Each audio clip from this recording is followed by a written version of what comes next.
Ungwame bundu ja Kongo. Ungwame bundu ja Kongo. Ungwame bundu ja Kongo. Ungwame bundu ja Kongo.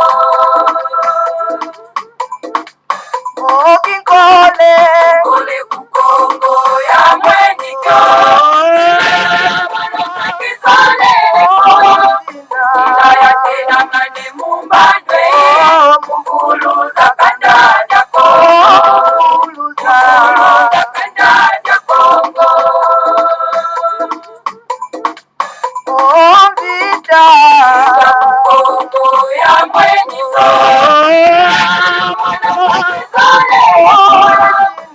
Kayatela mane mumbate. Mwana vita kukongo. Mwana vita kukongo. Kiaje Kongo ya mwenyizo.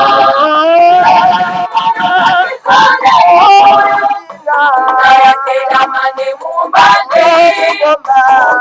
Kanda ja Kongo. Kanda ja Kongo. Tombe Kongo ya mwenyika.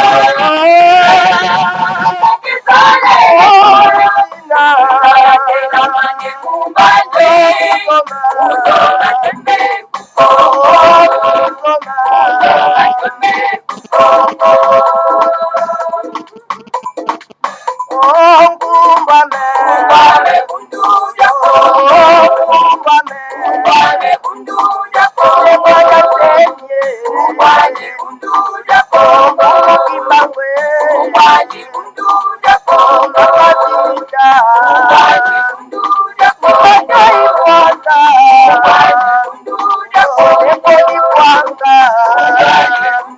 ja Kongo. Ungwame bundu ja Kongo. Ungwame bundu ja Kongo. Ungwame bundu ja Kongo. Ungwame bundu ja Kongo.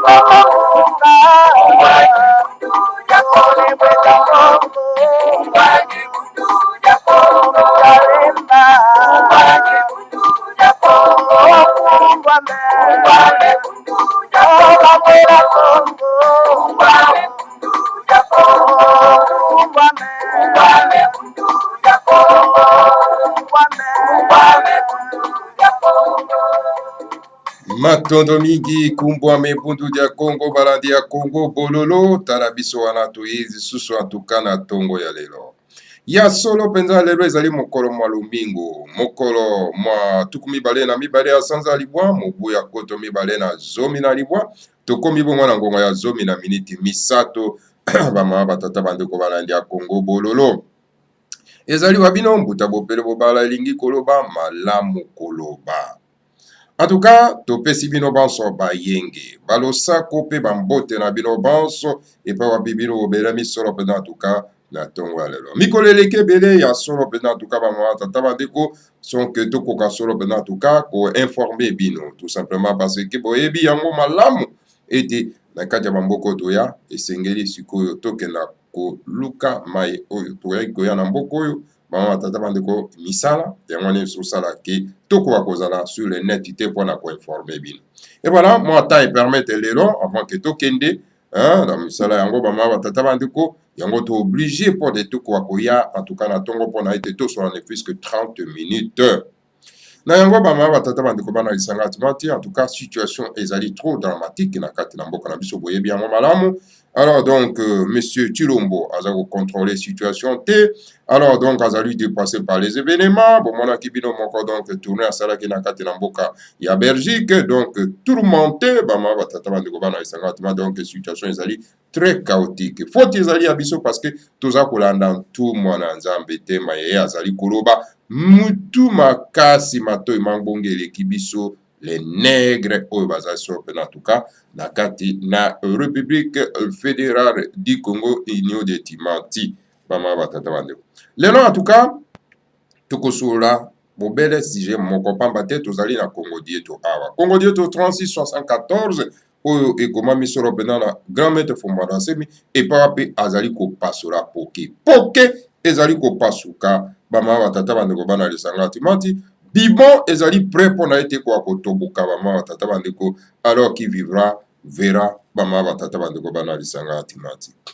Congo Dieto 3674 Congo Dieto kotomisa tona kama motoba na tukumine na minei na tukusambo na minei nengana babolimbisi yango nde tokotia yango likolo na mesa kasi liboso tokende kuna bamama batata bandeko balandi ya Congo bololo toza nano na réflexion ya kosala biso nyonso tu ensemble bamama batata bandeko soki tosisi réflexion nakomeka na kosala mwa contre-attaque na moto babengi solo mpena Mantezulu en tout cas membre ya secte Branham en tout cas bamama batata bandeko mbwaza ntatu mwana mosala ipolitika na mbe bamama batata bandeko je vais maintenant contre-attaquer bamama batata bandeko bana lisanga timati parce que bomonaki bino moko makomi oyo akomaki bamama batata bandeko vous sentez vraiment que non c'est vraiment un petit monstre un petit diable il veut s'attaquer à qui bamama tata bandeko na ba oyo bazali kolobela le grand maître Fumbwanda Nsemi ayepa mpe aza koqualifie bango donc refana kuite etc bamama tata bandeko bana esanga timati et pourtant soki totali très bien bamama tata bandeko donc c'est monstre qu'on appelle Matezolo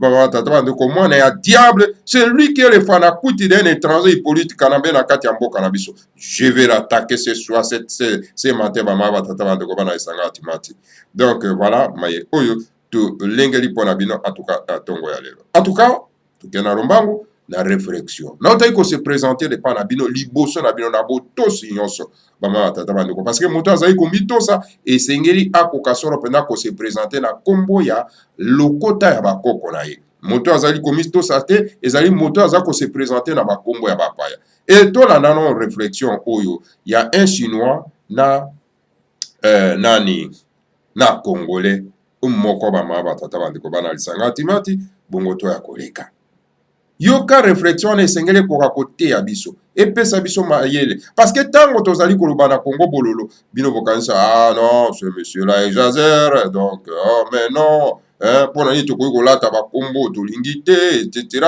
mpo nini tokoki kopakola bambi te mpo tokochange loposo na biso kopakola mbi mpona kodekape mpo ezali kofinga le seigneur ya Congo parce que c'est lui qui a créé toutes les races alors yo boyi race na yo okoki konvie race mosusu mpo ozwa baproduit chimique opakola obebisa mpo na yo ozwa bokono ezali crime contre l'humanité bamama batata bandeko bana lisanga timati lelo tozali koyoka nano réflexion.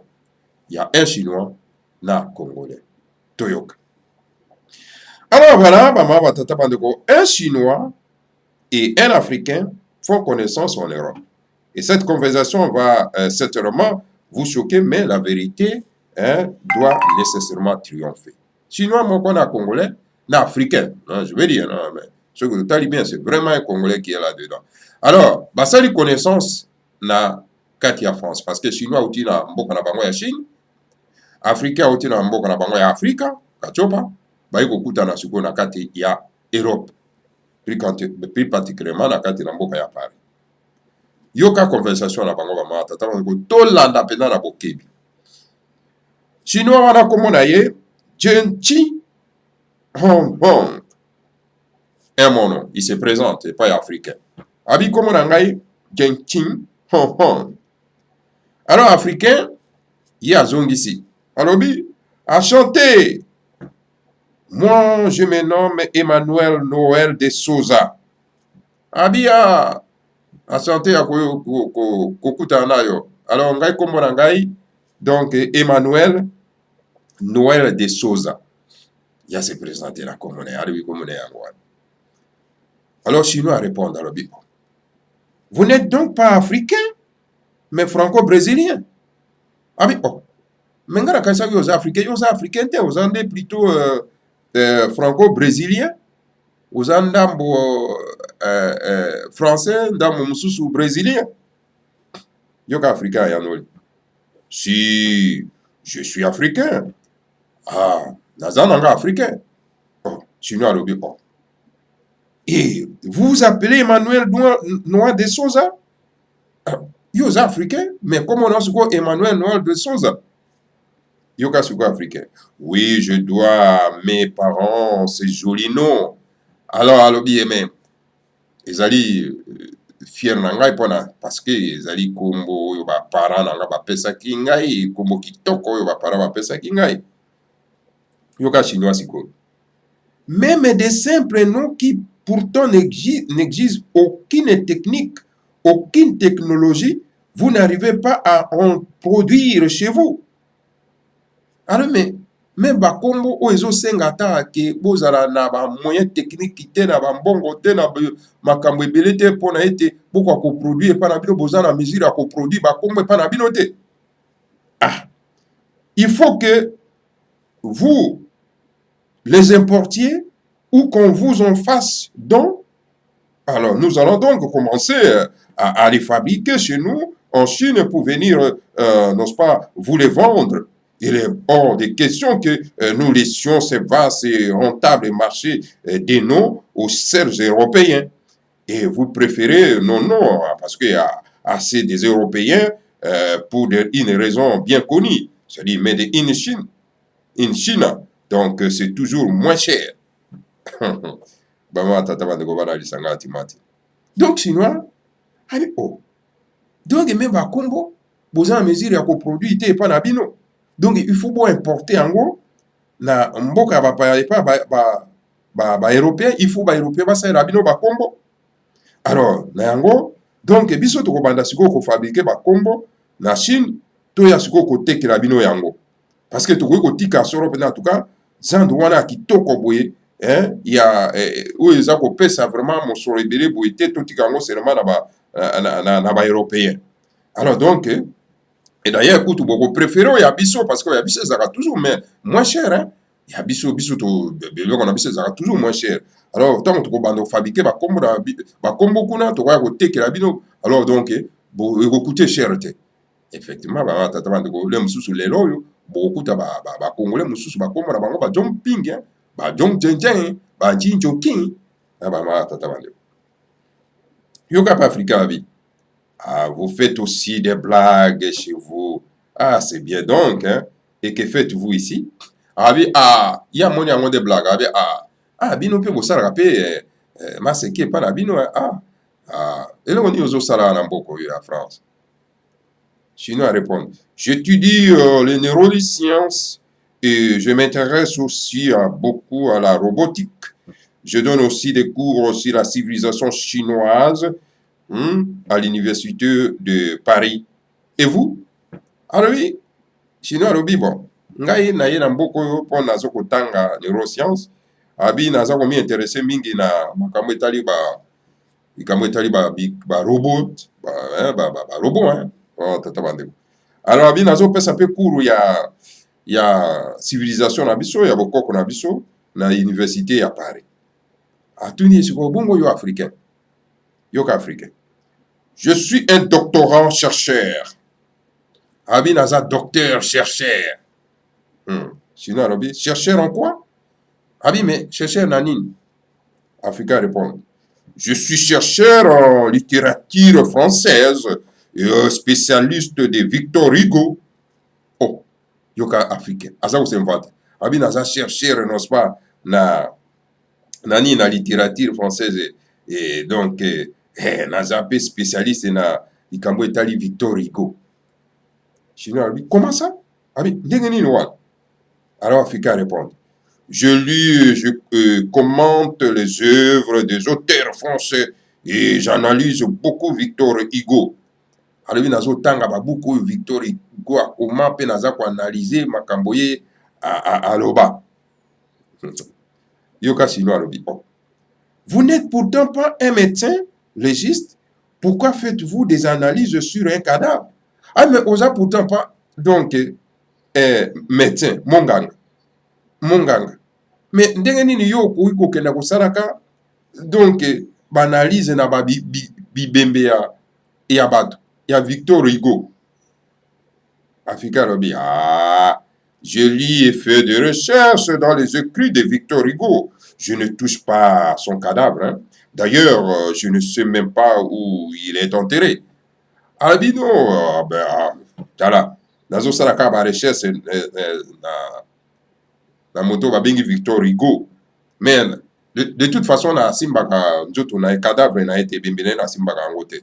Et d'ailleurs, kutu na ebe sika même ventera été bakunda été. Yoka siko chino. Donc ton boulot est de faire des recherches sur ce que Victor Hugo a écrit.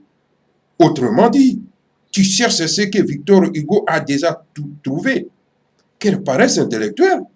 Et donc la tienne.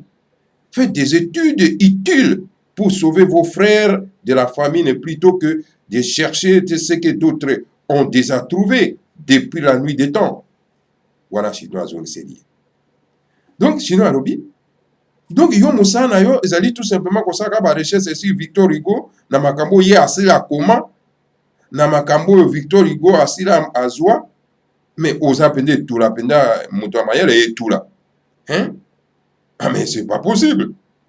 Alors, au lieu que ça la ba étude, o ya solo pona koluka ko bikisa bandeko no, o basa ko kufa na nzala.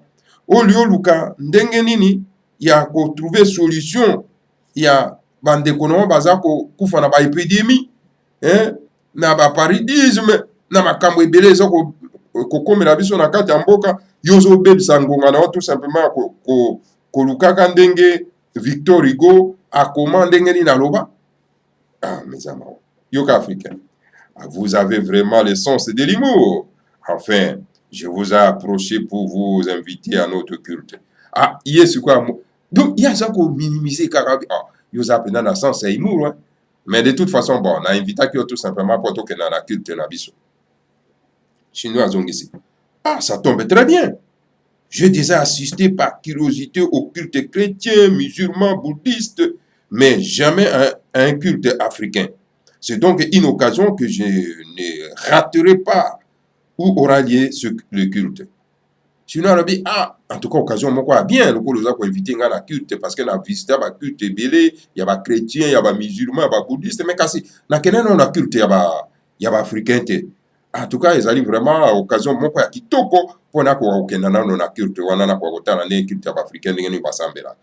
Abi, mais, si quoi ils allaient wap, eko zala wap, Africa Lobby.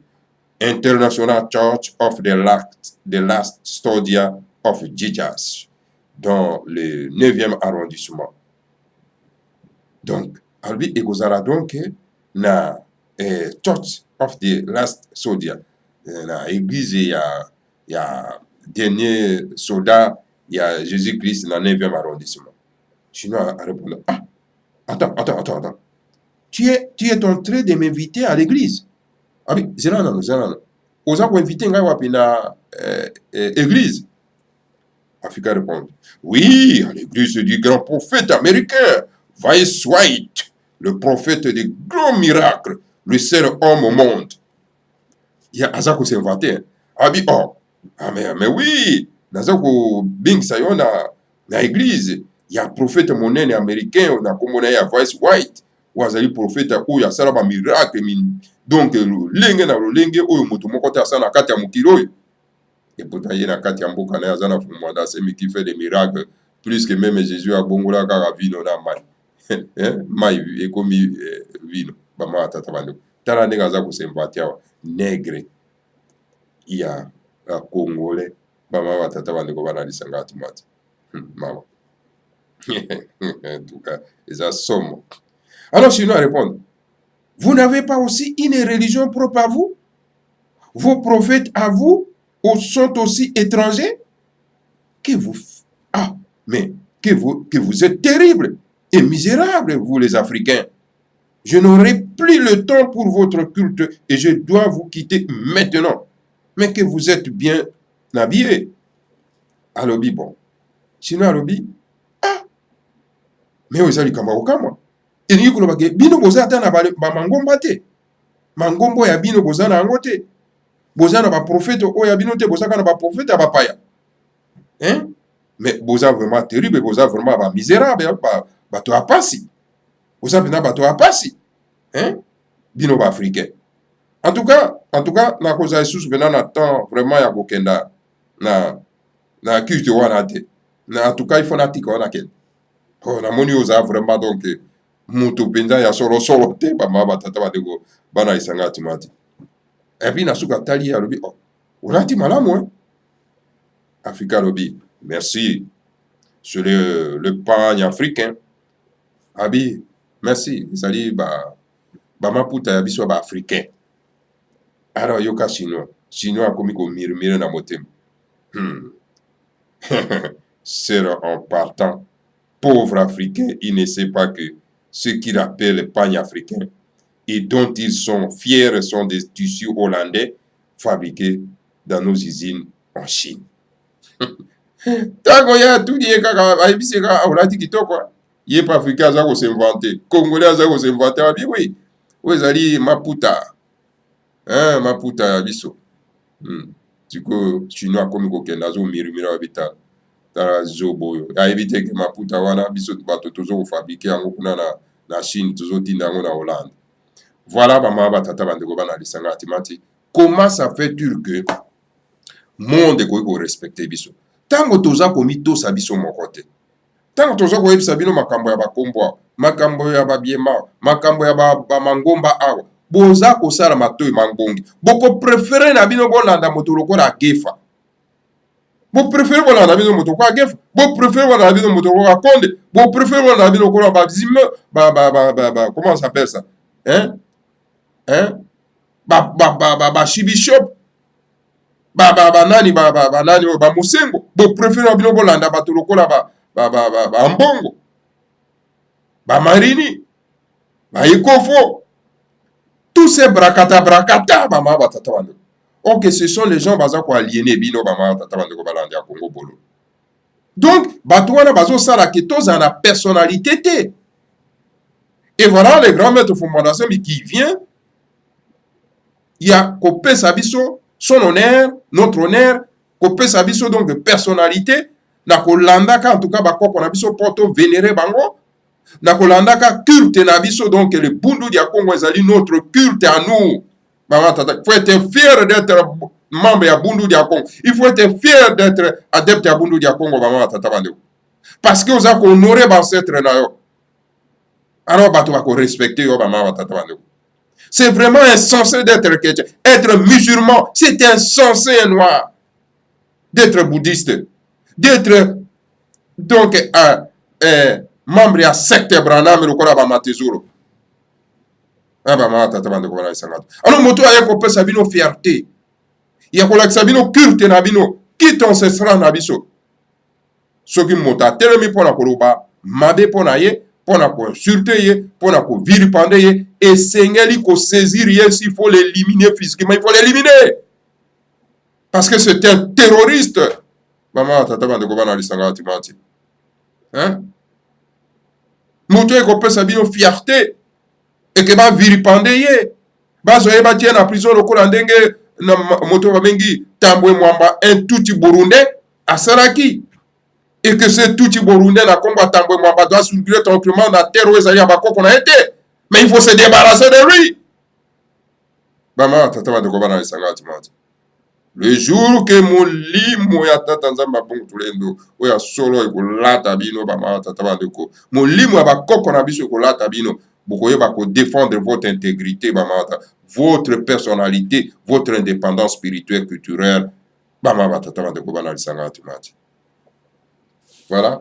Nakanisi, Maté ya oyo, totange uti na conversation ya chinois na congolais oyo, ekote ya biso, bama watata bande. Bolanda ki bama watata bande ko bana lisangati manti, réaction ya Matezoro na mwa makomi na ya komaka ya batintin, et pas paza kwa s'attaquer na biso bama watata bande ko que non, nous sommes là pour na kozalaka bafana kuitu bama watata bande ko bana lisangati manti. Et pas puis il dit que non, le grand maître Fumanda Semi, donc, alobi ki azalaki entre le serrateur, et pourtant, Toyebi, côté Nini, yazalaki, bongo na bongo. Voilà un membre de la secte Branham a évité, en tout cas, les hommes spiritualité, comment est-ce que va opérer à Kanamondo. Fumukimbango qui était dans la prison à Kasapa, na Katanga. On les voyait partout. Tout le bateau va monaki Fumukimbango partout et pourtant son corps était non pas la prison à Kasapa. Yo yebi mystère ya boko konabisote. Et pourtant outi na Manianga. Aux alliés africains. Maintenant aux alliés bourrés par les déchets ya secte Branham oza kokoka kososolo te ke non mystère ya l'homme noir. Bama tata bandeko bana malheur atuka bino bato bolandaka mutu wana matezolo. Hein? Il ne connaît même pas la politique. Bama tata bandeko bana esanga tumata. Il est tenté tout simplement de se prostituer par Hippolyte Kanambe à l'étranger. Et pourtant, mobeko ya kodi ya moyo, mobeko ya tata nzambe lobi ke mopaya koki kokonza mboka na bino te soki akonzi mboka na bino epesi bino malédiction na mboka na bino kokota na malédiction. Hippolyte Kanambe alors Joseph Kabila c'était un étranger tout rwandais. Yo sa kolanda ye kokena ko se prostituer pa na ye. Qu'est fana kuiti, c'est pas toi Montezolo. Un petit membre ya secte Branham. Bama tata bandeko bana esanga tumata.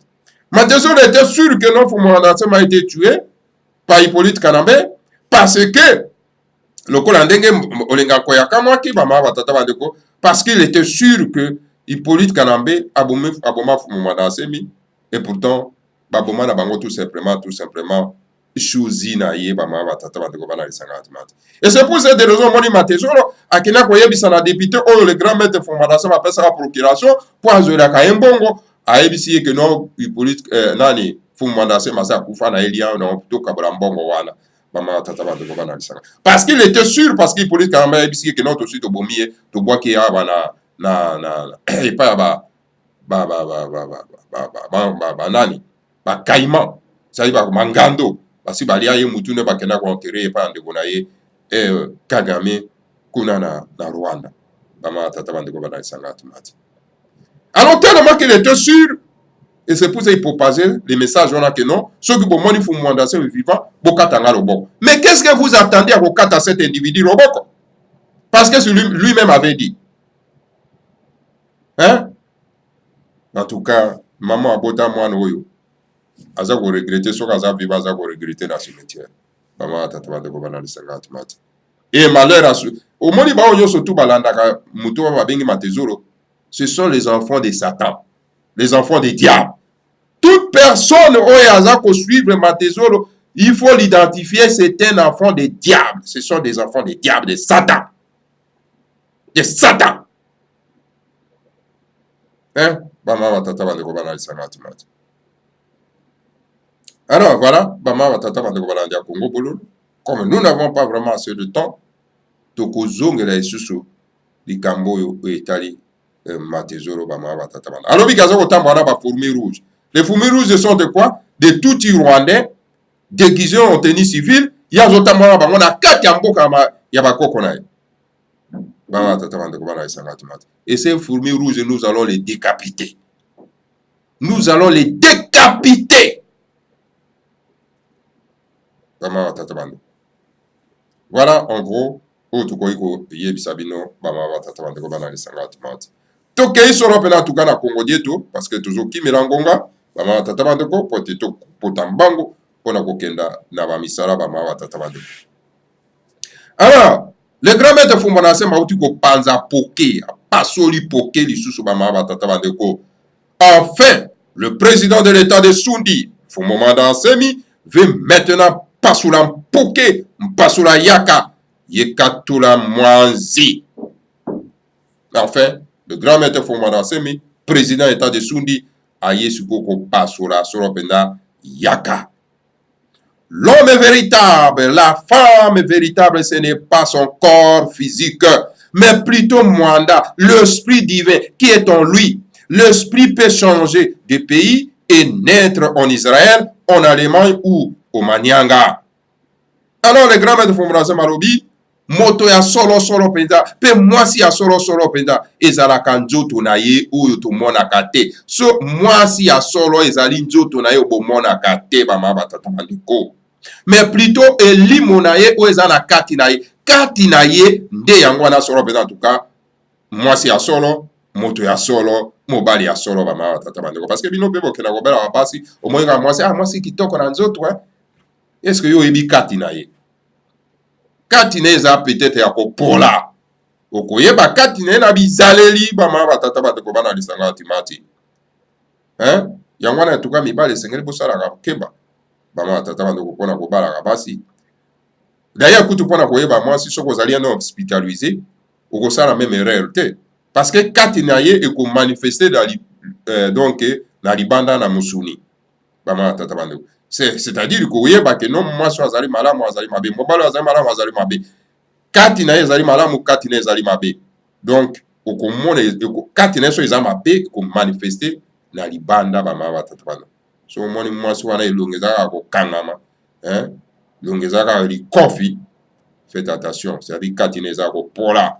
Alors voilà bama batata bandeko balandi ya Congo bololo le grand maître fondation balobi elimo ekoki solo pena en tout cas ko changer na mboka mususu po ekenda kobota masolo pena na mboka mususu ekenda kobota maswat na Israël ekenda kobota na Allemagne ekenda pe kobota maswat na Manianga.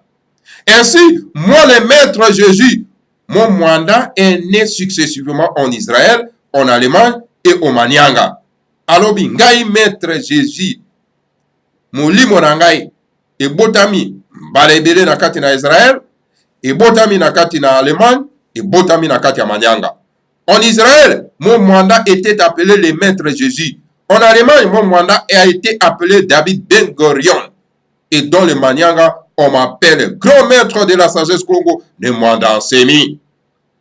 Voilà la vérité, maman batata bandeko. Obo bana iko zela kala yango etuko pasola etuko panza na bama batata bandeko bana lisanga antimati balandia Congo bololo.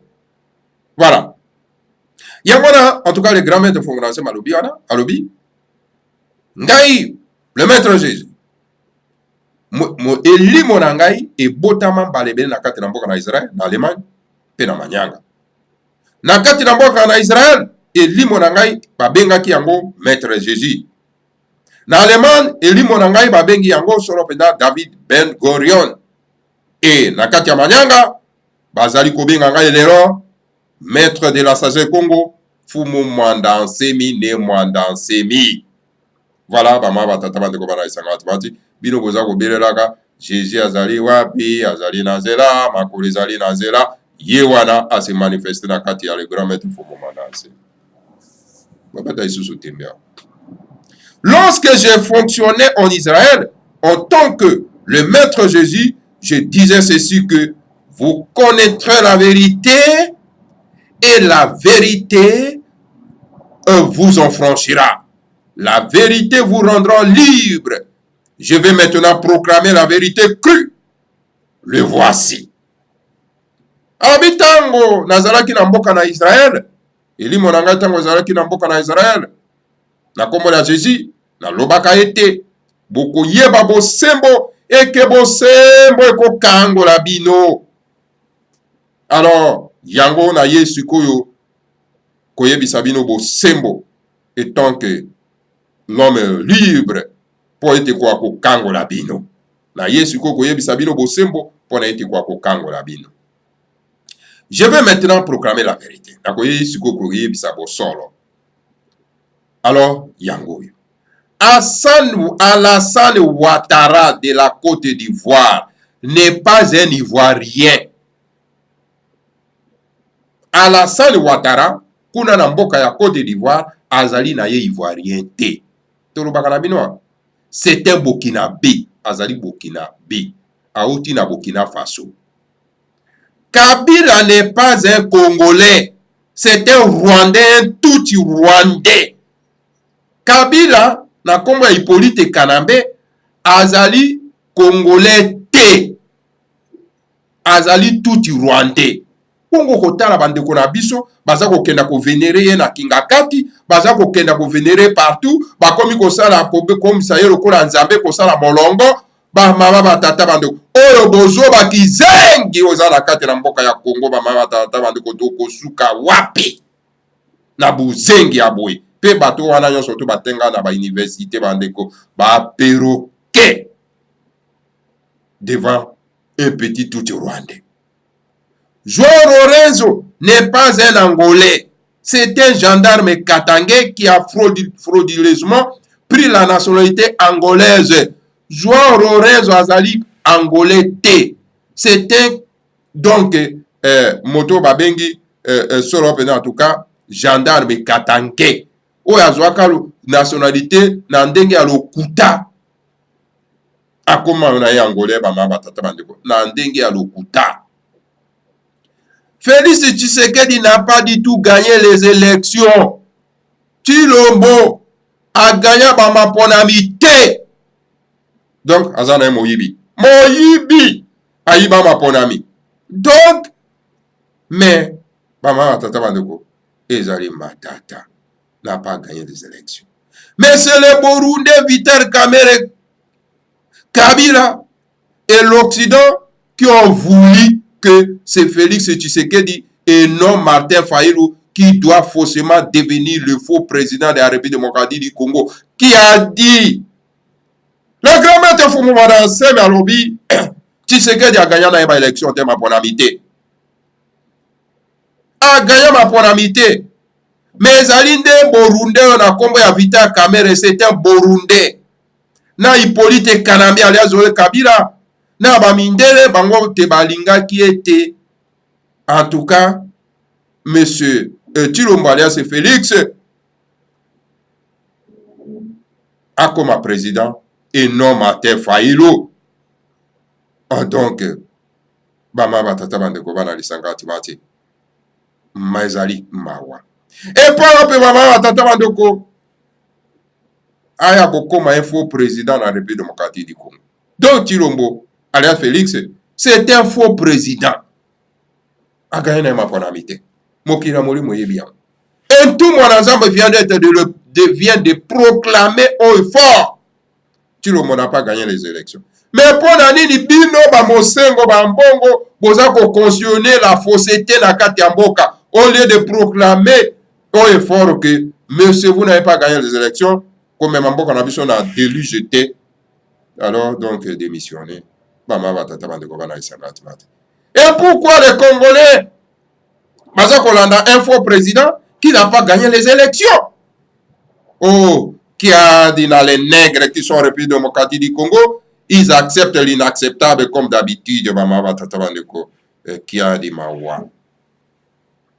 Beaucoup de personnes dans le monde ont pris la nationalité étrangère.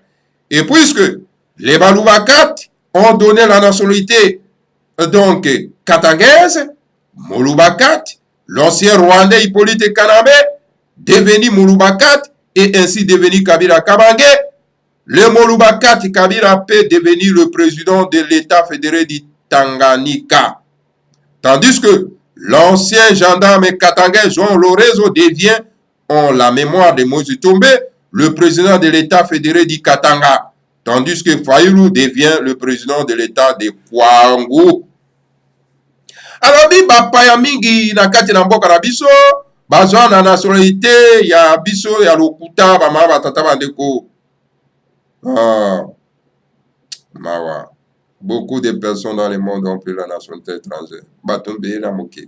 Bazwa ba nationalité ya bapaya. Alors, na yango, lokura balubakati, bapesa na nationalité katangaise na molubakati, oyo azali ancien Rwandais, Rwandais akala na koma Hippolyte Kanambe akomi na ye molubakati. Alors na yango akomi lelo na kombo ya Kabila Kabange.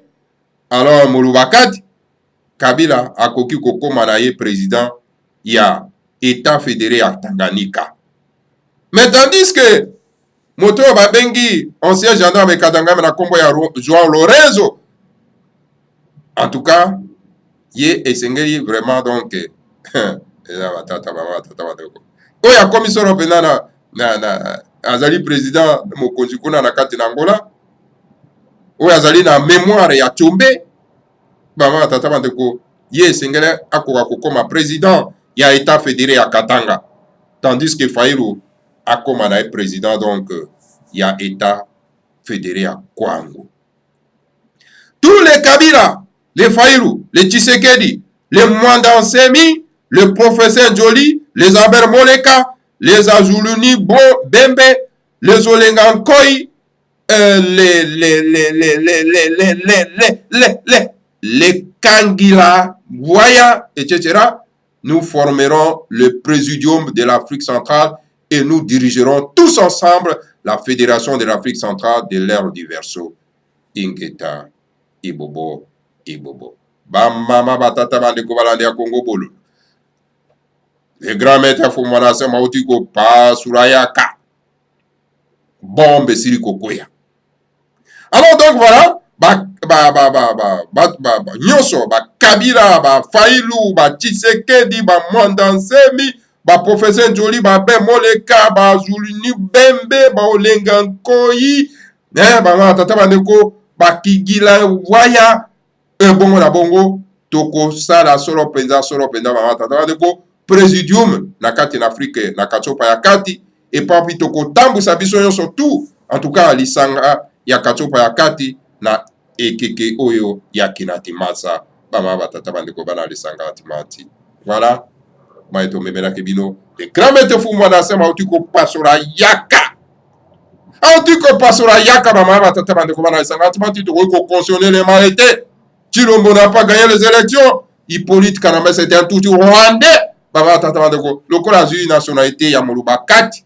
Alors akokoma président état ya Tanganyika bama batata bandeko et pour la bibiso surtout na kati ya presidium moko lokola bino baluba katange bopesi ye nationalité akokoma président kuna na état ya Tanganyika, état fédéré ya Tanganyika bama batata bandeko et pour la bibiso surtout na kati ya presidium pona kotambwisa donc l'Afrique centrale. Voilà bama batata bandeko balandi ya Congo bololo maito memelaki bino solo pena tuka na tongo lelo. Alors bolimbisi pona vitesse toke na yango parce que ngonga ezobe kokena mbango pona ete toke na misala bama tata bandeko toye kaka tout simplement to informer bino to yebisa bino maye oyo le grand maître Fumana semi apesi pona biso bama tata bandeko. Voilà bama tata bandeko nakanisi cette fois-ci bo comprendre yango alors boko militer pona fausseté te. Communauté pour la fausseté zali ko mema mboka na libulu. Alors bana bangala esengeli sikoyo kozonga epa na biso pona koformer l'état fédéré na biso oyo kozala kati ya fédération bama batata bandeko na union de Timati. Ce sont des pères de notre temps na kati ya Congo central na kolukaka bokonzi moko na kombo ya RDC bama batata bandeko. Donc voilà, mayeto memeli bino solo pena tuka na tongo lelo. Matondo mingi na bino banso balandi ya Congo bololo tukute na bino balasima toujours na kati ya Congo bololo. Que le Seigneur à Congo vous bénisse tous, bénisse Fumumanda Nsemi et bénisse la République fédérale du Congo Ingeta Ibobo Ibobo.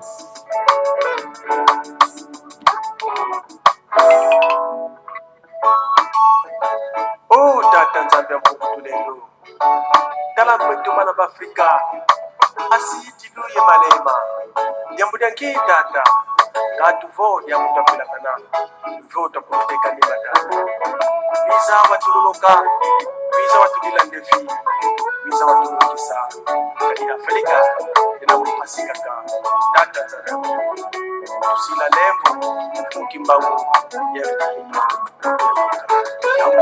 Mukanda dia kongo kabola makondolo ne bokolo muzai mai kwa musume ngamu bandu zanso mai ilanga tenye mukati wenda mose banza kongo de tidila wenda mumabata de tidila pe wenda kukavinge kongo de tidila Kaka Zambia Congo Nimbadilu Geto Masumu Makomale Mukila Kata Kana Bombe na Mapaki Kutupe Kana Bombe na Matombe Bonsukala Kati Kulo Bado Wale Mukila Mo Mungu Keti Vindumu Kanga Fabombe Yetima Wazala Kwa Madimu Nade Kanipasisa nisivyo kele kiteso Tata bandila mpasisa kulu wangu Wenda muse baza kongo detidila Wenda mumabata detidila Wenda kukabini kongo detidila Tata Zambia kongo nimbadilu Masumu makomale mukila kata Kana kumbe na mapaki kutupe Kana kumbe na matombe kosukala ngati kulomba tuwale kukilamo.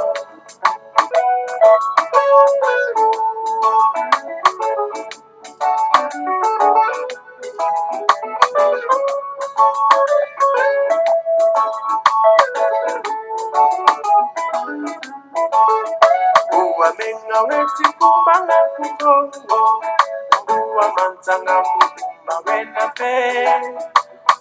Nyambio weti bilanga wakongo, tata bana kongo kunusu ya lunga. Wenda musi banza kongo deti ila, wenda mumabata deti ila pe. Wenda kuka kini kongo deti ila, wenda zambi kongo deti ila. Masumu makomole mukila kata, kana kumbi na mamwaki kutuke, kana kumbi na matombe kosukala, eti kulomba tuwale mukila mo. Kata futu muna koko kuncha bafa, yenze gansinga mambe kikole. Twanisa kongo bakyandu kya kitino, okitima meto mina mumakana. Wenda musi banza kongo yeti ila, wenda mumabata yeti ila ke. Wenda kuka kini kongo yeti ila, kaka zambia kongo limba ila keto. Masumu makomole mukila kata, kana kumbi na mamaki kutuke, kana kumbi na matombe kosukala, eti kulomba tuwale mukilamo. Gavana tadiko basuna mbangeni tadidile ndikunguka. Ndungu nukakati lombele kote tata zambi kadike watufanga batutu wa Afrika. Yenge po watufana ntutwemi. Ndungu nu, ndungu nu, ndungu nu, mabana b'Afrika.